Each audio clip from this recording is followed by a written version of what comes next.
कशाने नुकसान झालं? हे गारपिटीमुळे पूर्ण गारची बोराची आणि गाळ होती चांगली मोठी मोठी.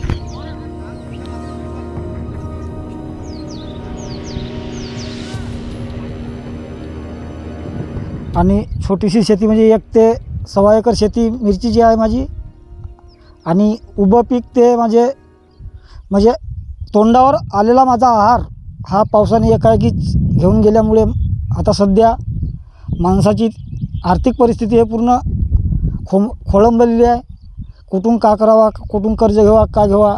जो पहिला कर्ज घेतलेला आहे तोही परतफेड फेडण्याची आता ताकद नाही आहे माणसामध्ये.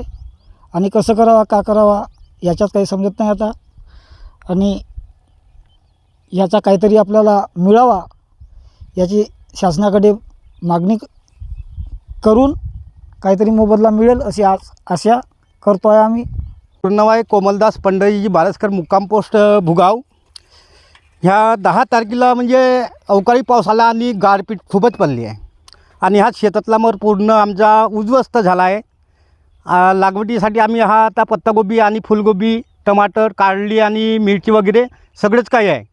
आणि एकंदरीत ह्या 1 एकरामध्ये माझ्या जवळपास 50,000 रुपये खर्च आलेला आहे. आणि अजूनपर्यंत मी एकही माल नाही ऐकलो आता सध्या तरी. आता काय करावं या कास्तकारांना काही समजून नाही राहिलं आपल्याला. तर आता नुकसान भरपाई आम्हाला शासनाने त्वरित करावी असा आमच्या कास्तकाराचा सल्ला आहे.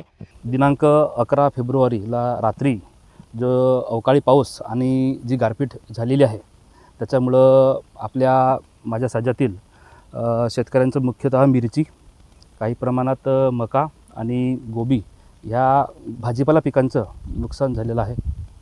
आणि त्याच्यामध्ये टमाटरसुद्धा काही प्रमाणात आहे. तर माननीय तहसीलदार साहेबांनी 11 तारखेलाच मोका पंचनाम्याचे आदेश दिलेले आहेत. त्याच्यामध्ये सगळं महसूल विभाग, ग्रामीण प्रशासन विभाग आणि कृषी विभाग हे तिन्ही संयुक्त विद्यमानांना पंचनामे आमचे चालू झालेले आहेत. तर आम्ही पंचनामे लवकरात लवकर आम्ही आता करण्याचा प्रयत्न करतो आहे. आणि तसा आपला अंतिम अहवाल आम्ही लवकरात लवकरच शासनाला सादर करणार आहोत. तर ते त्या 2-3 दिवसात पूर्ण करू असे आमचा प्रयत्न राहील. एबीपी माझा, उघडा डोळे बघा नीट.